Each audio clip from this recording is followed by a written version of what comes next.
Hello students, तो मैं Tarachand sir फिर से आपके सामने आज हम कंटिन्यू करने वाले हैं हमारा टॉपिक जिसका नाम है accounting for partnership firm. Accounting for partnership firm में लास्ट लेक्चर में हम लोगों ने मेरे ख्याल से इंटरेस्ट ऑन कैपिटल नाम का टॉपिक पढ़ लिया था और उसके बाद हमने देखा था इंटरेस्ट ऑन पार्टनर्स लोन। सही है। आज से हम लोग शुरू करने वाले हैं दैट इज गुडविल। तो आज का टॉपिक रहेगा गुडविल का। तो आज हम शुरू करेंगे गुडविल नाम के टॉपिक से। तो ये रहा गुडविल नाम का टॉपिक।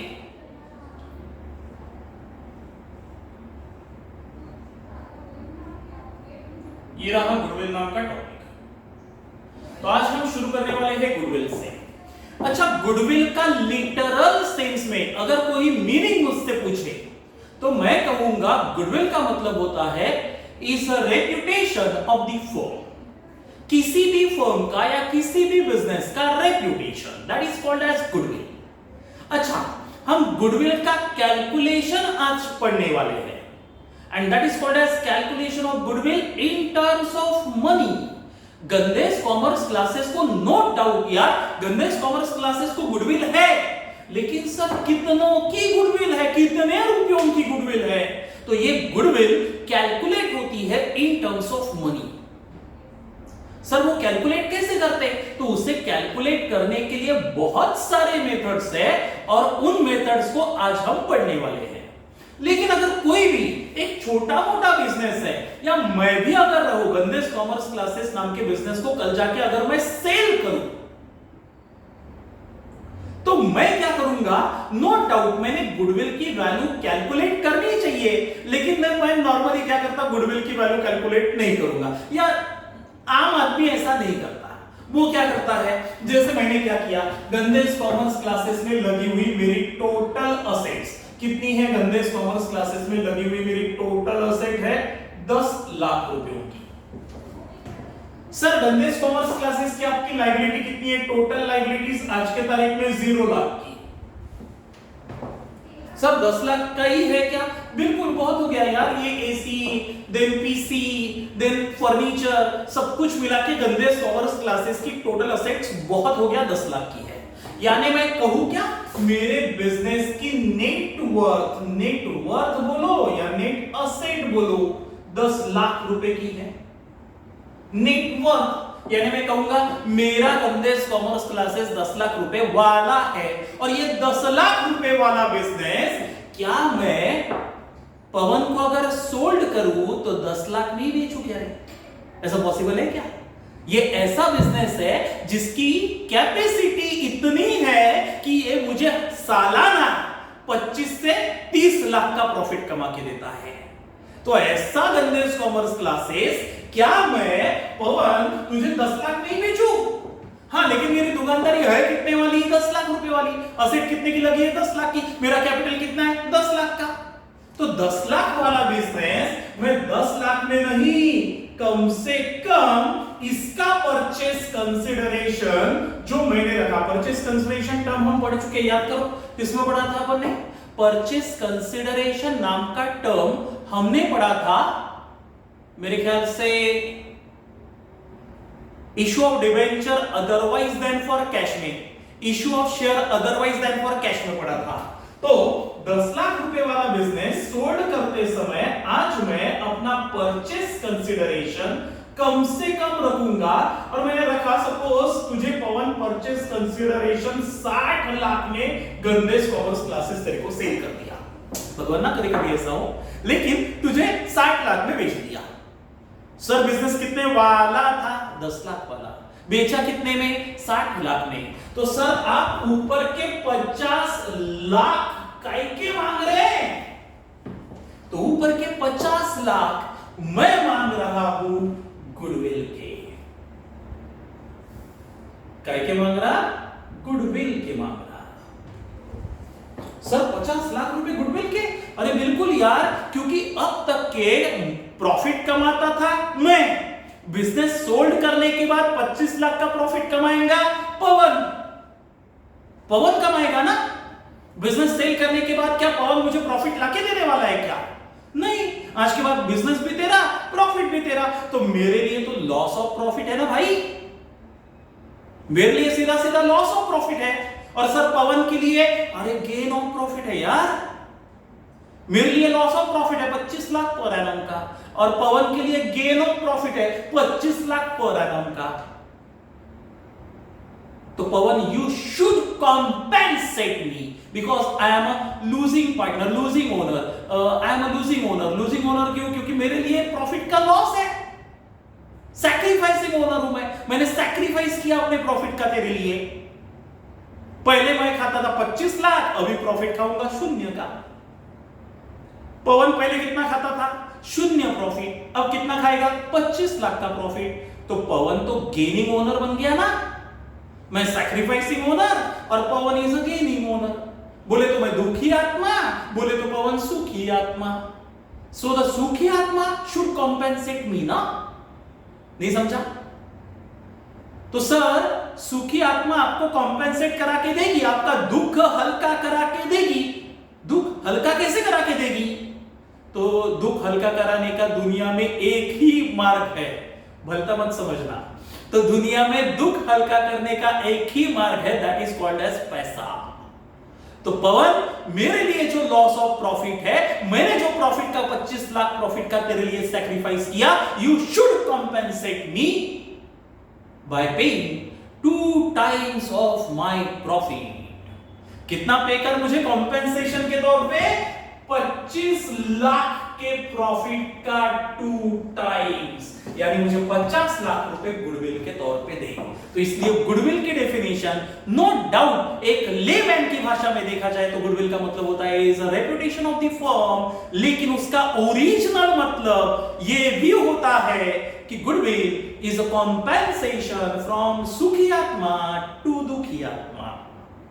क्या बोला मैंने? ऐसा नहीं लिखना, ऐसा लिखना, goodwill is a compensation from gaining owner या gaining partner to sacrificing partner.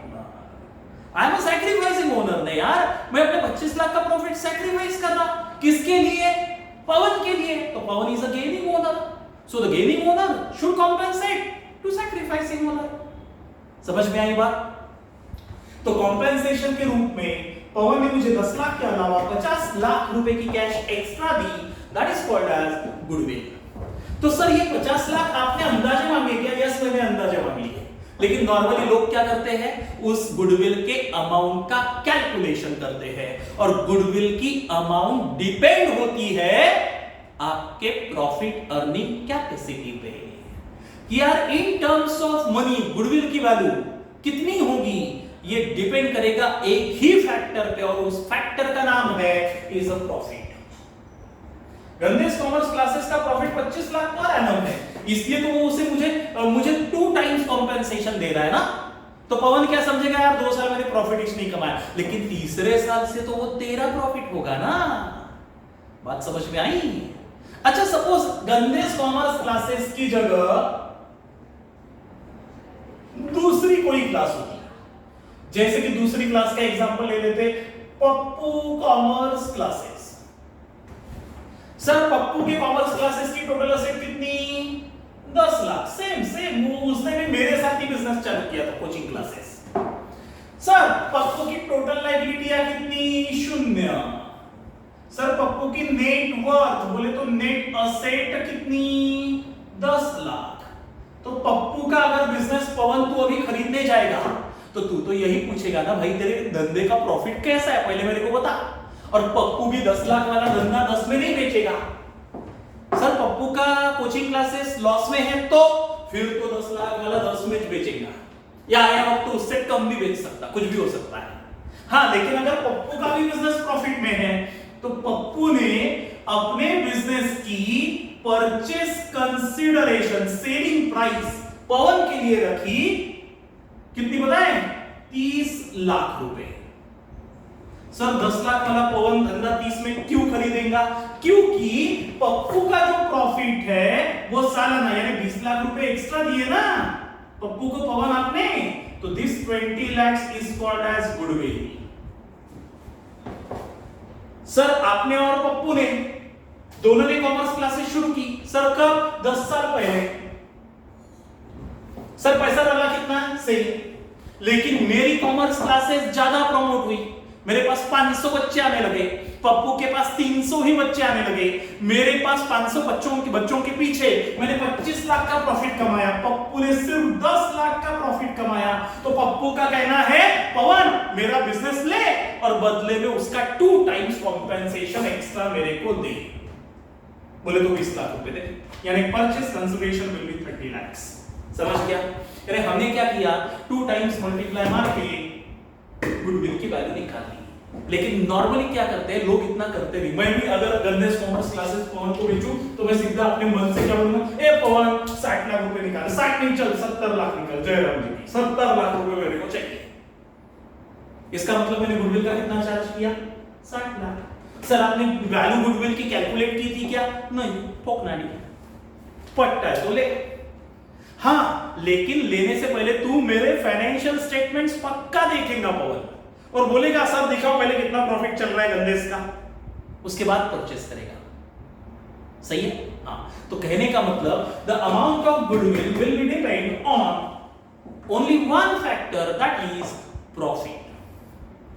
जितना प्रॉफिट फर्म ज्यादा कमाएगी समझ लेना उतना उसका गुडविल का वैल्यू ज्यादा है ना। जैसे फॉर एग्जांपल मेरे ख्याल से स्वीट और फरसान हल्दीराम वाले भी सेल करते हैं और अन्नपूर्णा वाले भी सेल करते हैं या बालाजी वाले भी सेल करते हैं। 100 ग्राम वाला वो चिवड़ा आता है, चिवड़ा, हाँ, वो 100 ग्राम वाला चिवड़ा जो हल्दीराम जी है वो 20 रुपए में सेल करता। सर कॉस्टिंग क्या है, बनाता कितने में, 10 रुपए में बनाता, इन्वेस्टमेंट 10 रुपए की है और बेचता कितने में, 20 में, यानी प्रॉफिट मार्जिन सीधा सीधा 100% है उसकी।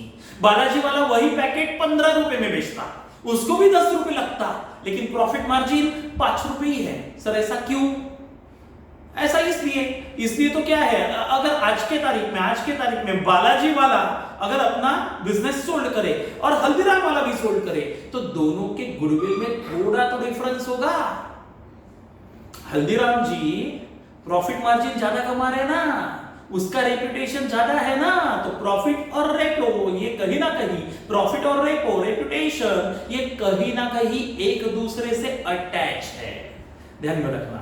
तो गुडविल का लिटरल सेंस में मतलब हमने क्या देखा, is goodwill means reputation of the firm, goodwill means reputation of the firm.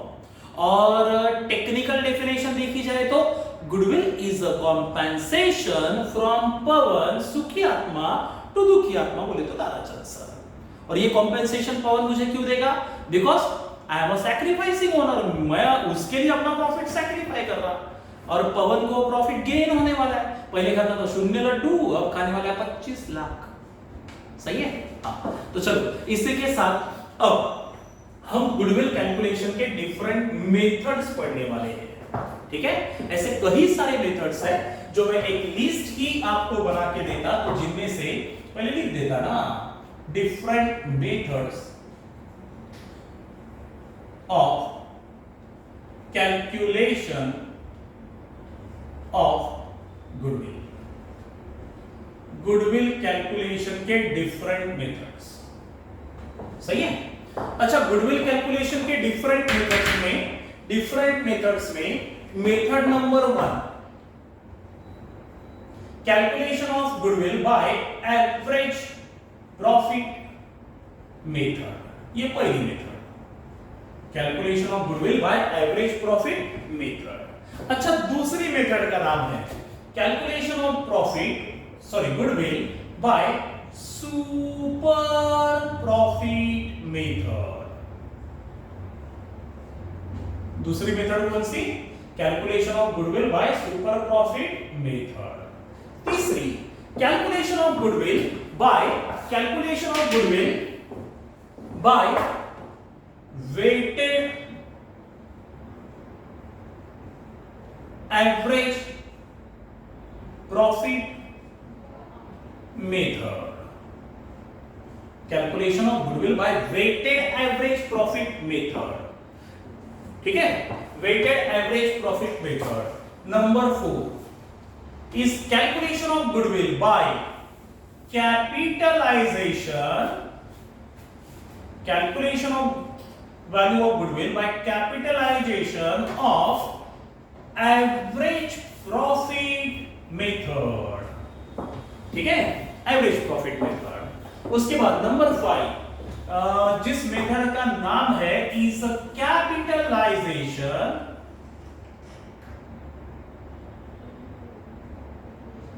Capitalisation, ठीक है, capitalisation of super profit method, this is my 5th method. तो ऐसे डिफरेंट मेथड्स है। सर कौन सी मेथड अप्लाई करेंगे? ऐसा कुछ नहीं है, that's depend upon the seller and buyer of the business. वो डिपेंड करेंगे, ताराचंद सर और पवन मिलकर तय करेंगे कि वो बिजनेस सोल्ड करते समय गुडविल कैलकुलेशन के क्या टर्म्स एंड कंडीशंस रहेंगे, ये हम लोग तय करेंगे और किसी चार्टर्ड अकाउंटेंट प्रोफेशनल व्यक्ति से गुडविल की वैल्यू कैलकुलेट करा के मांगेंगे। नहीं देना है वैसे तो मैं अपने मन से कितना भी मांग सकता। मैंने 60 लाख मांगी, मैं 70 लाख भी मांग सकता हूं, 50 लाख भी मांग सकता हूं, 20 लाख भी मांग सकता। हाँ, लेकिन जो भी गुडविल की वैल्यू मांगूंगा, जो भी गुडविल की वैल्यू मैं डिसाइड करूंगा, नो डाउट यार, that will be depend upon the profit earning capacity of the business. ठीक है, इन सारे फैक्टर्स में देखो प्रॉफिट प्रॉफिट प्रॉफिट शब्द यूज हुआ है। किसी भी फर्म का goodwill no doubt profit factor के ऊपर ही डिपेंड रहेगा। सही है? चलो, तो ये सारे के सारे मेथड्स हैं, आप सबसे पहले इन्हें लिख लो और इसे लिखने के बाद हम अभी आगे चलते हैं इन्हें सॉल्व करने की तरफ। आप सबसे पहले तो इसे लिख लो शांति से, इसे लिख लो शांति से।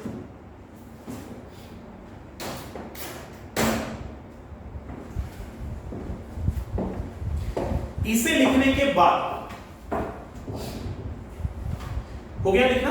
हाँ, इसे लिखने के बाद हम प्रॉब्लम्स पे चलते तो अपने आप आपको धीरे धीरे समझ में आ जाएगा। सबसे पहली मेथड कौन सी थी? पहली मेथड है एवरेज प्रॉफिट मेथड। इसे मिटा देता। पहली मेथड है एवरेज प्रॉफिट मेथड। ठीक है, अब एवरेज प्रॉफिट मेथड में सबसे पहले इस मेथड के स्टेप्स क्या है? स्टेप नंबर 1, ये average profit method. Step number 1, सबसे पहले स्टेप नंबर 1 के अनुसार मुझे कैलकुलेट करना पड़ेगा एवरेज प्रॉफिट। सबसे पहले मैंने कैलकुलेट क्या किया? Average profit. एवरेज प्रॉफिट निकालने का फॉर्मूला है is the total profit divided by number of years. Number of years, this is called as average profit. अच्छा, उसके बाद एवरेज प्रॉफिट के बाद step number 2, adjusted oblique future maintainable profit. Adjusted या future maintainable average profit. Sir इसका मतलब क्या है? थोड़ी देर में समझाऊंगा, धीरे धीरे आपको समझ जाएगा। अच्छा, adjusted average profit, future maintainable बोलो या सादी भाषा में एडजस्ट किया हुआ average profit. Adjusted average profit खत्म। अच्छा, एडजस्टेड एवरेज प्रॉफिट में कुछ एडजस्टमेंट क्वेश्चन में दिए जाएंगे। क्यों दिए जाते हैं मैं बताऊंगा। Average profit plus oblique minus adjustments, plus oblique minus adjustments.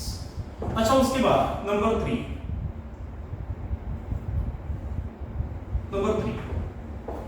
Adjusted average profit के बाद नंबर 3 रहेगा is calculation of value of goodwill.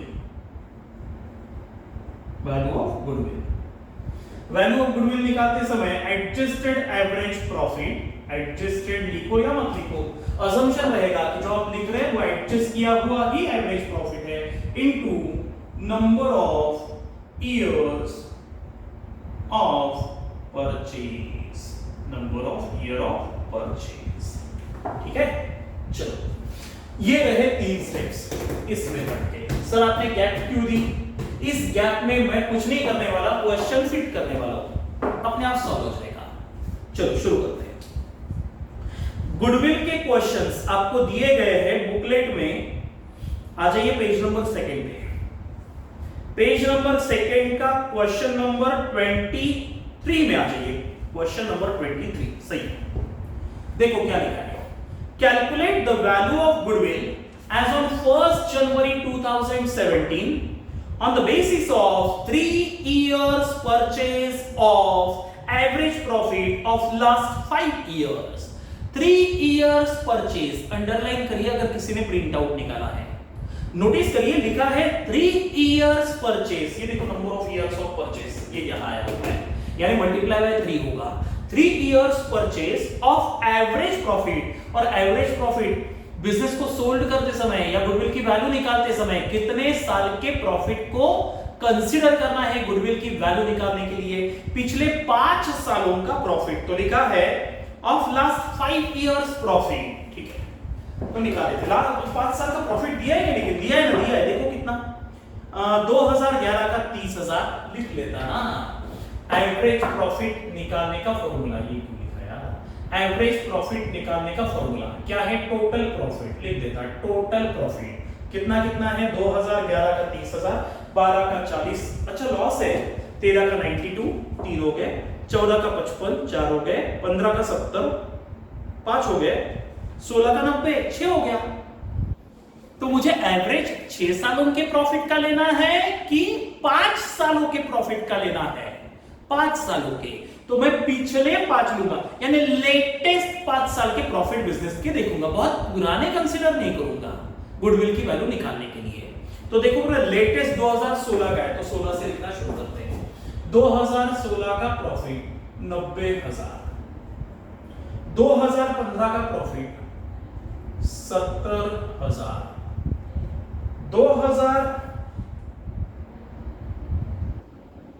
2014 का प्रॉफिट कितना है, 55,000, प्लस 2013 का प्रॉफिट 92,000, इधर लिखता 92,000, और 2012 का लॉस है, तो लॉस है तो माइनस में लेना पड़ेगा, माइनस कितना है 40,000। अब बहुत सारे बच्चों को ये क्वेश्चन आया होगा कि सर एवरेज का मतलब क्या होता है, 1 2 3 4 5 इयर्स का average, so divided by 5, so is equal to average profit कितना। बहुत सारे बच्चों को ये क्वेश्चन होगा कि सर एवरेज का मतलब क्या होता है, हमको नहीं पता।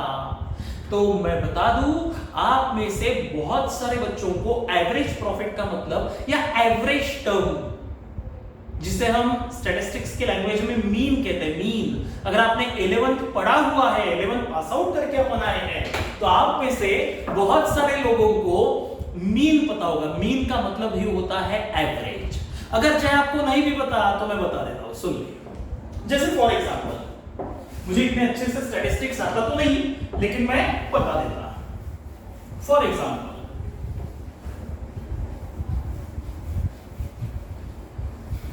सपोज सुवर्णा, एवरेज प्रॉफिट का मतलब, एवरेज टर्म का मतलब क्या होता है ये बता दो। सुवर्णा, सपोज आप 12th पास हो गए, मान के चलने की बात हो रही है, आप 12th पास हो गए, और 12th पास होने के बाद सपोज आपने कोई बिजनेस शुरू किया।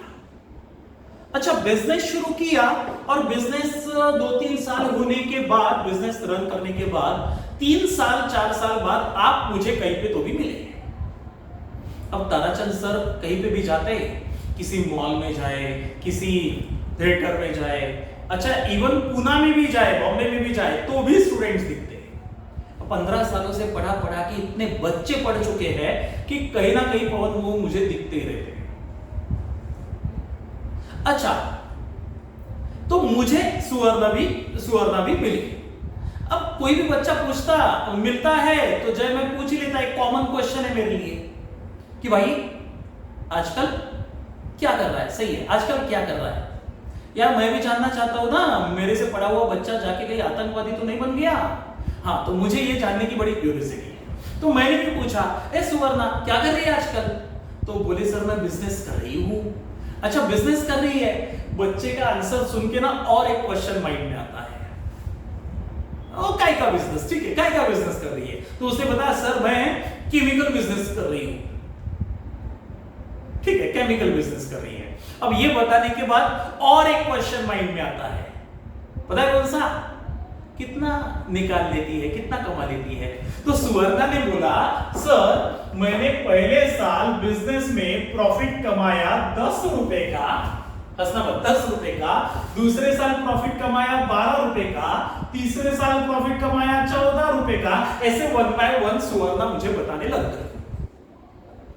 अच्छा वो 30 साल से धंधा कर रही, 20 साल से बिजनेस चलाती, तो 20 साल का प्रॉफिट मेरे को रोड पे बताती और मैं पगले जैसा रोड पे सुनते हुए खड़े रहूंगा क्या? नहीं। अगर मैंने पूछा है सुवर्णा कितना कमाती है, तो शॉर्टकट में आंसर देना चाहिए ना। यानी सुवर्णा ने क्या करना चाहिए, हर एक साल का इंडिविजुअल प्रॉफिट ना बताते हुए उन प्रॉफिट का सेंट्रल बोले तो मीन, बोले तो एवरेज निकाल के, जैसे कि तीनों साल के प्रॉफिट की टोटल है 36, total profit divided by number of years, कितने साल का प्रॉफिट है ये? 3 साल, 3। सो तूने बोलना चाहिए सर मैं ऑन एन एवरेज 12 रुपए तो कमाई डालती sir.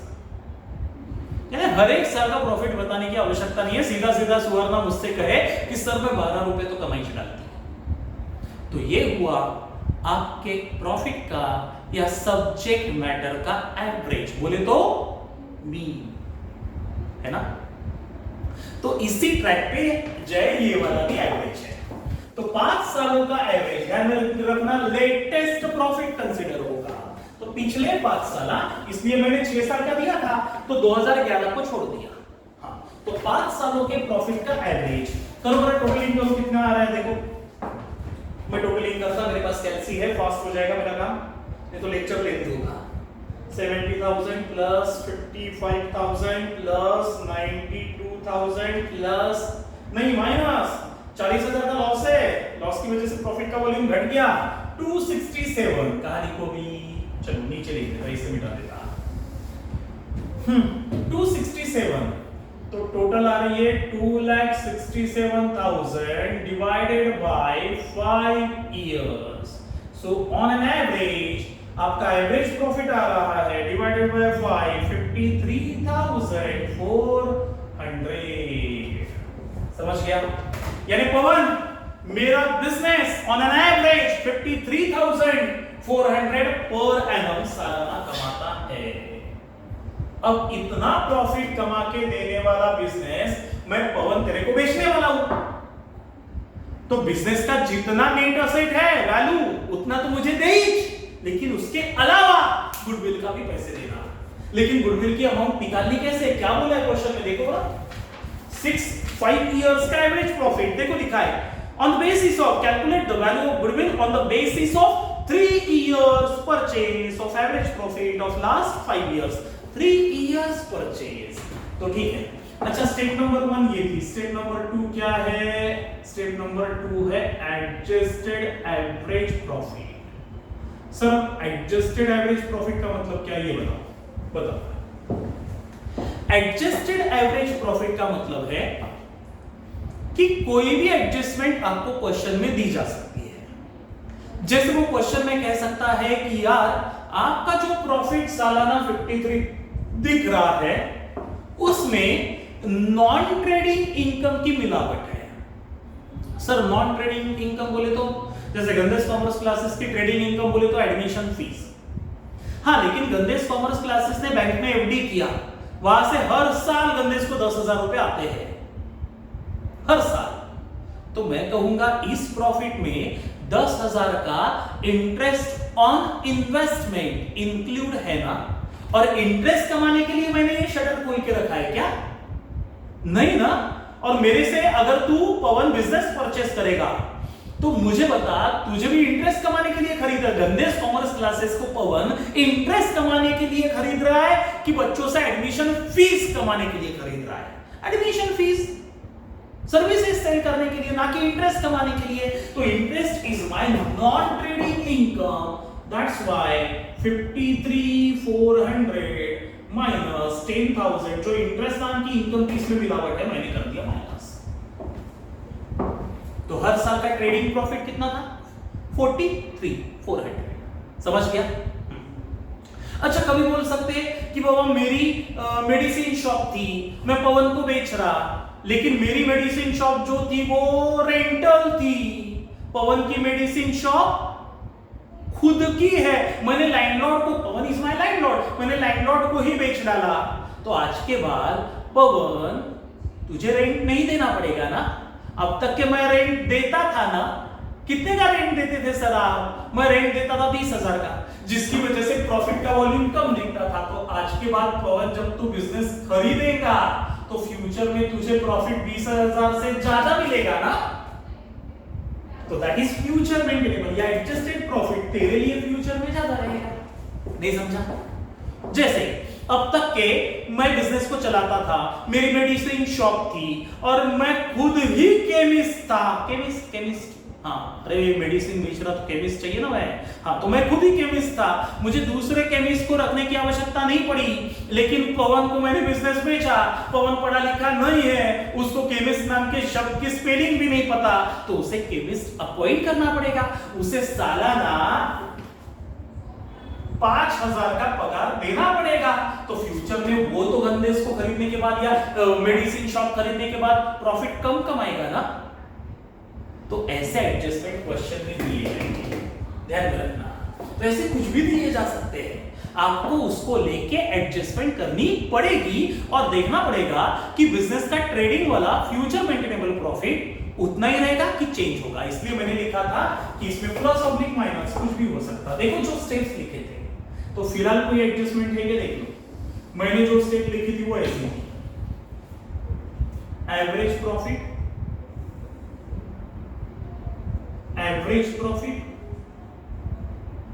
Plus oblique minus adjustments, यानी कुछ एडजस्टमेंट प्लस भी होती माइनस भी होती, अभी बताया था मैंने। हाँ, अच्छा, अब एवरेज प्रॉफिट कितना है बिजनेस का? Average profit 53,400 plus oblique minus. अच्छा, प्लस करूं माइनस करूं? है क्या कुछ एडजस्टमेंट है क्या? अरे कोई एक भी तो एडजस्टमेंट नहीं है इस क्वेश्चन में, तो जाने दो ना। एडजस्टमेंट प्लस ऑब्लिक माइनस नहीं, तो adjusted average profit as it is कितना मिलेगा? 53,400। समझ गया? 53,400 हो गया। चलो, यानी ऑन एन एवरेज पवन मेरा बिजनेस 53,400 खरीदता है, लेकिन मैं आज के बाद अपना बिजनेस तुझे सोल्ड कर रहा, तो मुझे बिजनेस का तो नेट एसेट का वैल्यू दे ही, लेकिन आज के बाद 53,400 का प्रॉफिट मैं नहीं कमाऊंगा, पवन कमाएगा ना, जो मेरे से बिजनेस परचेस कर रहा है। तो मैं कहलाऊंगा सैक्रिफाइसिंग ओनर, पवन कहलाएगा गेनिंग ओनर। मैं दुखी आत्मा, वो सुखी आत्मा। तो ए सुखी आत्मा, you should compensate me by paying some extra rupees. तो सर कितना? That is called as goodwill. तो सर कितना? एवरेज प्रॉफिट का जो कि है 53,400 का कितना गुना कॉम्पेंसेशन देना है तुझे?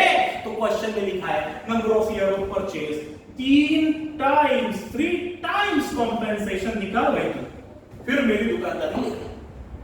तो इसका 3 टाइम्स कॉम्पेंसेशन मुझे दे दे।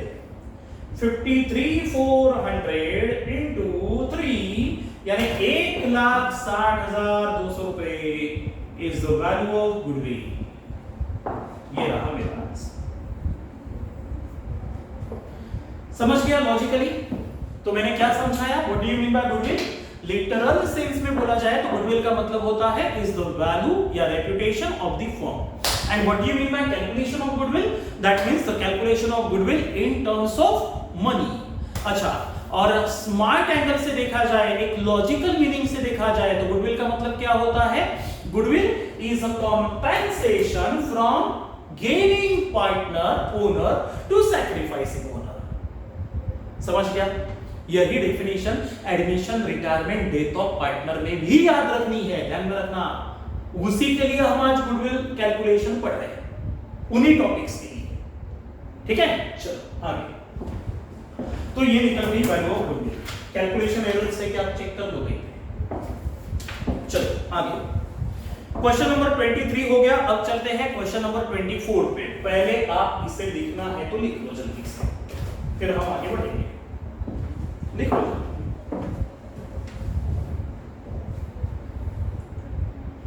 लिख लो इसे जल्दी जल्दी।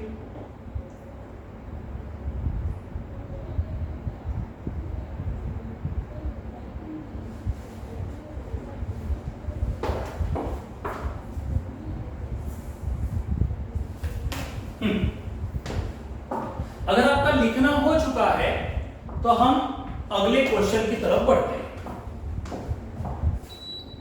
अगले क्वेश्चन की तरफ जाएंगे। ठीक है, हुआ है लिखना आपका? देखो question number 24, if in illustration 23 वाले क्वेश्चन में ही profit on sale of fixed asset during the year 2012, अच्छा उसका बोलना है 2012 का जो प्रॉफिट था उसमें फिक्स असेट बेचने पे जो प्रॉफिट हुआ था 2000 का, उसकी मिलावट है। अब मुझे बता पवन, अगर मैं फिक्स असेट जैसे कि मशीन बेचा और 2000 का प्रॉफिट हुआ, वो प्रॉफिट भी हम याद करो P&L को क्रेडिट मारते हैं, जिसकी वजह से नेट प्रॉफिट का वॉल्यूम बढ़ जाता है। लेकिन मुझे बता, फिक्स असेट को बेचते समय कमाया हुआ प्रॉफिट क्या आपका ट्रेडिंग प्रॉफिट है? ट्रेडिंग प्रॉफिट बोले तो बाइंग एंड सेलिंग से कमाया हुआ, goods and services buying and selling से, क्या उससे कमाया हुआ प्रॉफिट है कि ये आपका नॉन ट्रेडिंग प्रॉफिट है? ये आपका नॉन ट्रेडिंग प्रॉफिट है। तो इस प्रॉफिट को अगर मैं हटा दूं तो 2012 का प्रॉफिट कम रहा होगा ना। तो कहने का मतलब मुझे एडजस्टमेंट करनी है, और एडजस्टमेंट सारे साल के लिए कॉमन नहीं है, डिफरेंट है। तो ध्यान में रखना, अगर सारे साल से रिलेटेड एडजस्टमेंट कॉमन होती, जैसे लिखा रहता कि बाबा आज के बाद मैनेजर अपॉइंट होगा, 10,000 का पगार देना है, हो गया 53,400 की बजाय 10,000 से प्रॉफिट हर साल का, यानी 43,400 दिखेगा। 10,000 मैनेजर को सैलरी देना, ये तो हर साल के लिए एप्लीकेबल है। तो मैं यहीं पे ये एडजस्टमेंट कर लूंगा, ये जो एडजस्टमेंट है ना यहीं पे कर लूंगा। लेकिन अभी जो एडजस्टमेंट क्वेश्चन नंबर 24 में दिए है, वो एडजस्टमेंट हर एक साल से रिलेटेड डिफरेंट है। तो एक काम करेंगे, पहले उन एडजस्टमेंट को निपटा देंगे और फिर उसका एवरेज निकाल देंगे। ठीक है, चलो मैं लिख लेता ना, पिछले 5 सालों का प्रॉफिट, पिछले 5 साल, 2011 का छोड़ देना, यहां लिख देता मैं ईयर 2011 नहीं 12, 13, 2014, 2015, 2016 दिन प्रॉफिट। 2012 का प्रॉफिट कितना है? 2012 का प्रॉफिट, 2012 का प्रॉफिट दिया है, प्रॉफिट नहीं था, लॉस था, ठीक है ना, लॉस था। कितने का लॉस था? 40,000। फिर उसके बाद 2013 का प्रॉफिट 92,000। उसके बाद 2014 का प्रॉफिट 55,000, सही है। फिर 70,000, फिर 90,000, सही है। ये प्रॉफिट है इंडिविजुअल ईयर्स के, अलग अलग डिफरेंट प्रॉफिट है। अब उसका बोलना क्या है कि 2012 का जो प्रॉफिट दिख रहा है, उस प्रॉफिट में 2000 के प्रॉफिट की मिलावट है जो फिक्स एसेट बेचते समय कमाया गया था। अब पवन मुझे बता, मेरा बिजनेस फिक्स एसेट बेचने का है क्या? नहीं ना, तो ये तो नॉन ट्रेडिंग एक्टिविटी से कमाया हुआ प्रॉफिट हुआ ना। तो इसलिए इस प्रॉफिट को मैं कर दूंगा इसमें से 2000 रुपए लेस। बात समझ में आई? 2000 रुपए मैं कर दूंगा लेस, क्योंकि वो नॉन ट्रेडिंग एक्टिविटी से कमाया हुआ प्रॉफिट है। तो ट्रेडिंग एक्टिविटी से कमाया हुआ प्रॉफिट तो 2000 से कम होगा ना बेटे, तो मैंने कर दिया लेस। आगे और समझेगा आपको। During 2014, amounted to ₹5,000। अच्छा 2014 में भी कोई फिक्स एसेट बेची गई थी जिसको बेचते समय कितने का प्रॉफिट हुआ था 5,000, तो जिसकी वजह से 2014 का प्रॉफिट 55,000, 5 से ज्यादा दिख रहा है, यानी उस साल का प्रॉफिट तो 50,000 ही रहा होगा ना। हाँ आगे बढ़ते हैं। Loss on sale of fixed asset during the year 2016। अच्छा 2016 में हमने कोई एसेट बेची थी जिसे बेचते समय 5,000 का लॉस हुआ था। मुझे बता, ये बिजनेस का ट्रेडिंग एक्टिविटी का लॉस था क्या? गुड्स बेचते समय हुआ था? नहीं, एसेट बेचते समय हुआ था। तो ये नॉन ट्रेडिंग एक्टिविटी का लॉस है ना, जिसकी वजह से जो लॉस P&L के डेबिट में लिखने की वजह से मैंने क्या किया होगा, प्रॉफिट एंड लॉस अकाउंट के डेबिट में लिखा होगा loss on sale of fixed asset डिंग डॉन या 5,000 जो भी है, जिसकी वजह से आने वाला नेट प्रॉफिट कम दिख रहा है ना भगवान, तो इसलिए मैं क्या कर दूंगा इसमें 5,000 रुपए प्लस, तो उस साल का प्रॉफिट रहा होगा 95। सही है? हाँ, ट्रेडिंग प्रॉफिट 95 रहा होगा। आगे calculate the value of goodwill. हो गया, चलो आगे बढ़ते हैं। चलो उसके बाद ये एडजस्टमेंट्स हो गए। इन एडजस्टमेंट्स को मैंने पहले ही प्लस माइनस कर दिया क्योंकि ये एडजस्टमेंट इंडिविजुअल ईयर के प्रॉफिट से संबंधित थे। ठीक, यहां पे कुछ भी नहीं है, यहां पे भी कुछ नहीं है, तो is equal to adjusted profit आपका क्या रहेगा? एडजस्टेड प्रॉफिट रहेगा -40 माइनस, अच्छा ये लॉस है तो -40 -2 माइनस माइनस प्लस कितना हो गया भाई 42,000।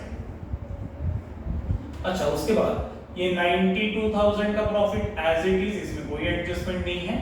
देन 50,000 रुपीज, अच्छा इसमें 70,000 रुपए, इस साल का प्रॉफिट 95,000। सही है? अब देखते कि सबका एवरेज क्या आ रहा है।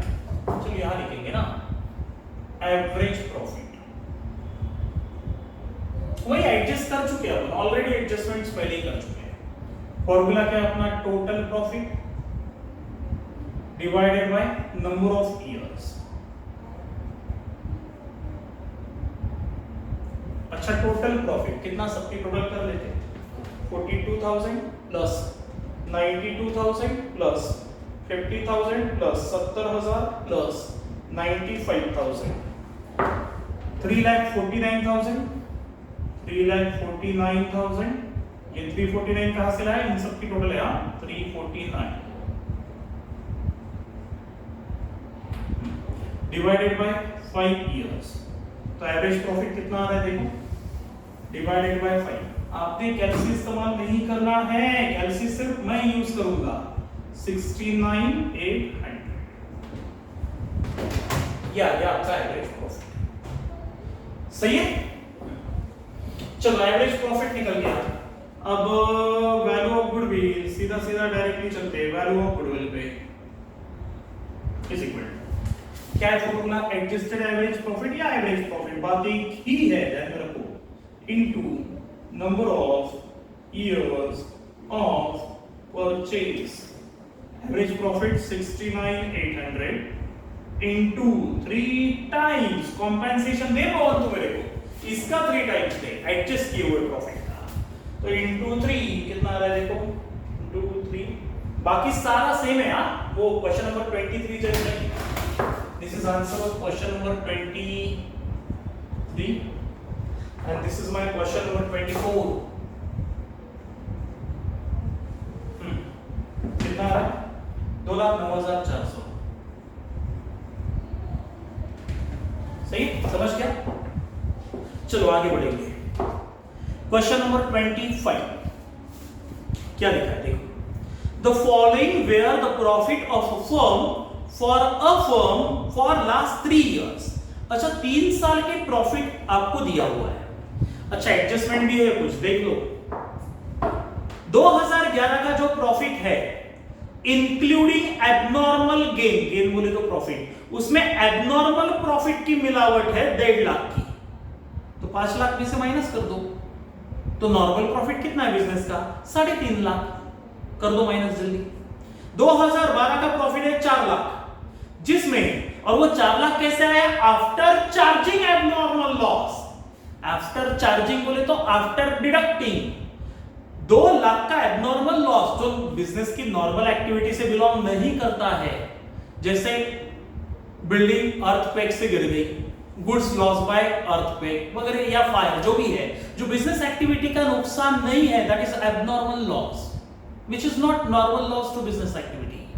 तो ऐसे, अच्छा, उसको माइनस करने के बाद 4 लाख रुपए का प्रॉफिट आया था। अगर वो माइनस नहीं करता तो मेरा बिजनेस का प्रॉफिट तो 6 लाख रुपए होता ना। तो क्या कर देंगे उसे? प्लस कर दो, प्लस। ये ऐसा करना पड़ेगा, ऐसा। अच्छा, 2013 का प्रॉफिट है 6 लाख और उस 6 लाख को निकालते समय excluding 2 lakh payable on insurance of plant and machinery, plant and machinery के ऊपर जो मैंने इंश्योरेंस पे किया, एक्सक्लूडिंग उस 2 लाख के आइटम को मैंने छोड़ दिया। अगर मैं उसे कंसीडर कर लूं, उसने कंसीडर किया क्या? नहीं, उसने एक्सक्लूड किया, उसे कंसीडर ही नहीं किया जो इंश्योरेंस पॉलिसी हमने निकाली थी बिजनेस के लिए। तो उस इंश्योरेंस के 2 लाख को मैंने छोड़ दिया। तो 2 लाख रुपए 6 लाख से कर दो माइनस, तो उस केस में मेरा बिजनेस का लॉस या प्रॉफिट, जो भी है, प्रॉफिट 4 लाख रुपए दिखेगा ना। तो कर लो, उसमें करेक्शन कर लो। 4 + 4 8, नहीं 4 और ऊपर का कितना था? 6, 10 और 13.5। ठीक है, मैंने एडजस्टमेंट समझा दी है, आप इसे फिनिश करना। और बोला है कि calculate the value of the goodwill of the firm for last 3 years. नीचे लिखा है calculate the value of the goodwill of the firm on the basis of 4 year purchase. 4 year purchase यानी यहां मल्टीप्लाई बाय 4 आएगा। 4 year purchase of average profit of last 3 years आ जाएगा तुम लोगों को, आराम से आ जाएगा।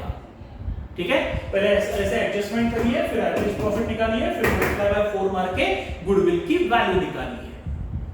चलो, यहां हमारी पहली मेथड जिसका नाम है method of calculation of goodwill में एवरेज प्रॉफिट मेथड समाप्त हो जाती है। कल हम देखेंगे सुपर प्रॉफिट मेथड, जो कि बहुत इंपॉर्टेंट है। तो सुपर प्रॉफिट मेथड और वेटेड एवरेज प्रॉफिट कल देखेंगे। ठीक है, तो आज यहां हम रुकते। Thank you. आप इसे पहले लिख लीजिए और क्वेश्चन नंबर 25 आपके लिए होमवर्क है, ध्यान रखिए, लिखते चलिए। होमवर्क क्वेश्चन नंबर 25, आंसर मुझे आप लोग व्हाट्सएप करेंगे। ठीक है, चलो, थैंक यू स्टूडेंट्स।